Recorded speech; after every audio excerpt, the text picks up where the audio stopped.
Bonjour de nouveau, bonjour à tous.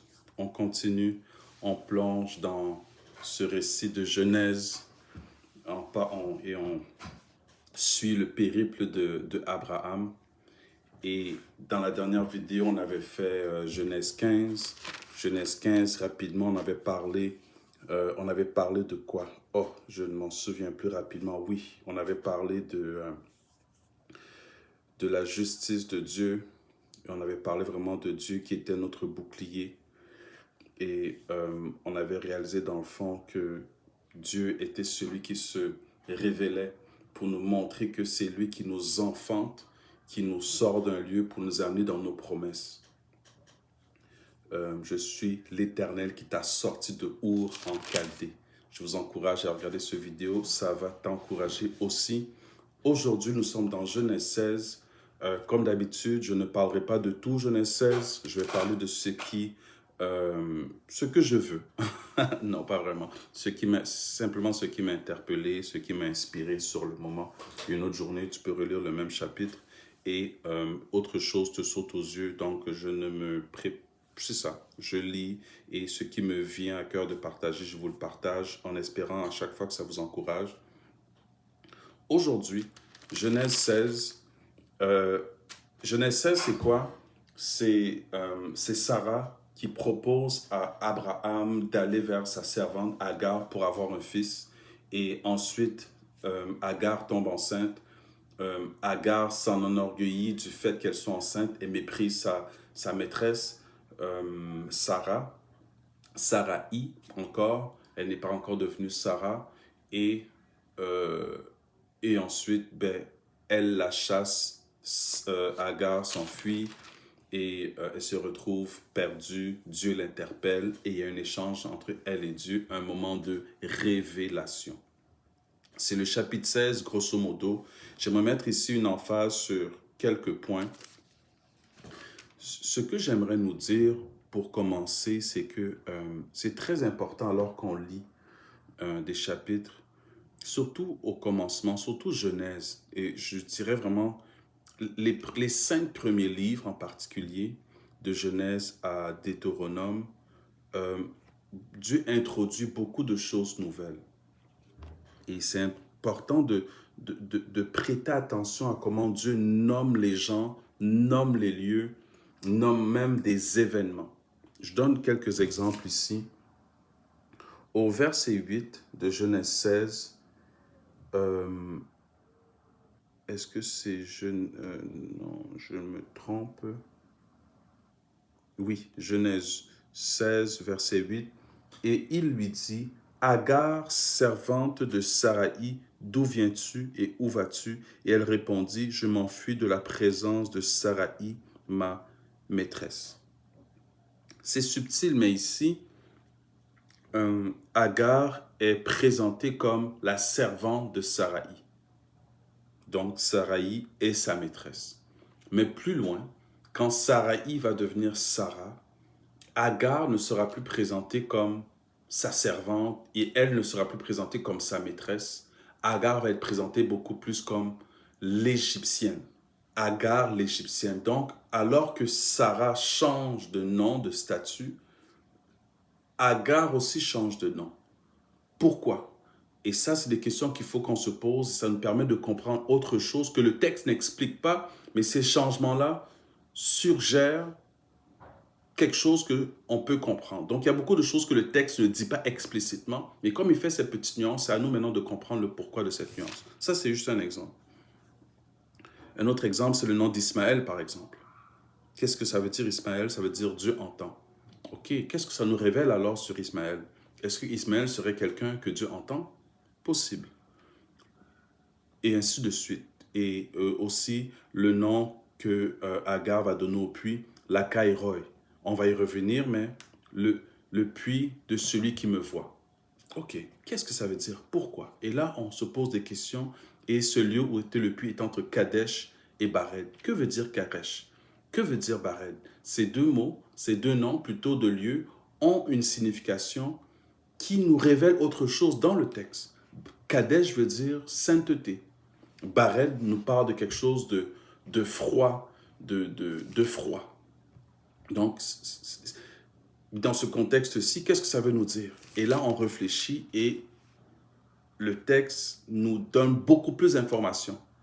Sinon, s'il faudrait tout expliquer, ça serait trop long. Donc, le texte nous donne des petites pistes de réflexion pour comprendre plus de choses que ce qui est effectivement écrit. Mais ce dont j'aimerais beaucoup parler aujourd'hui, c'est de Agar et la révélation, la rencontre qu'elle a eue avec l'Éternel, Yahweh au puits. Je pourrais lire. Je vais lire des versets 7 à 14. Oui, je vais lire. Mais l'ange de Yahweh la trouva près d'une fontaine d'eau dans le désert, près de la fontaine qui est sur le chemin de Chour. Et il lui dit, Agar, servante de Saraï, d'où viens-tu et où vas-tu? Et elle répondit, je m'enfuis de la présence de Saraï, ma maîtresse. Et l'ange de Yahweh lui dit, retourne vers ta maîtresse et humilie-toi sous sa main. L'ange de Yahweh lui dit, je multiplierai ta postérité, elle sera si nombreuse qu'on ne pourra la compter. L'ange de Yahweh lui dit aussi, voici, tu es enceinte et tu enfanteras un fils. Oh, j'ai déjà entendu ça, tu es enceinte et tu enfanteras un fils. Et tu lui donneras le nom de Ishmaël. Oh, wow, c'est quelque chose que j'ai déjà entendu, que j'ai déjà lu quelque part. Car Yahweh a entendu ton affliction, il sera pareil à un âne sauvage, sa main sera contre tous et la main de tous contre lui. Et il habitera en face de tous ses frères. Alors elle appela Atta El-Roi, le nom de Yahweh qui lui avait parlé, car elle dit, n'ai-je pas vu ici même celui qui me voyait? C'est pourquoi on a appelé ce puits le puits de Lakai-Roy. Il se trouve entre Kadesh et Bared. Mes amis, beaucoup de choses ici, beaucoup de choses. Premièrement, j'aimerais dire que Ishmaël est un phénomène que nous devons toucher, que nous devons appréhender avec beaucoup de délicatesse. Ishmaël a été béni de Dieu. Ishmaël était la volonté de Dieu. Donc, alors que nous regardons Ishmaël aujourd'hui, ne faisons pas l'erreur de faire des associations trop directes. L'Ishmaël biblique n'est pas représentatif d'Ishmaël qu'on voit aujourd'hui, malgré qu'il y a un lien. Donc, il y a un Ishmaël biblique. Et cet Ishmaël biblique a été béni de Dieu. Béni, donc Dieu a dit des bonnes choses sur lui. C'est important de le savoir, de le comprendre et de rester biblique. Et aussi, ce que j'aimerais mettre ici en évidence par rapport à Saraï, par rapport à Agar plutôt. Désolé, je suis un peu distrait, j'entends les enfants qui font un peu de bruit. Ce n'est pas grave. Ici, ce qui est particulier avec Agar, c'est que Agar est la première personne dans les Écritures à donner un nom à Yahweh. D'habitude, c'est toujours Yahweh qui se révèle. Ici, on voit Agar qui donne un nom à Yahweh. Elle lui prête un nom. C'est quasiment comme si c'est Agar qui nous révèle une dimension de Yahweh. Mais quelle est la situation d'Agar ici?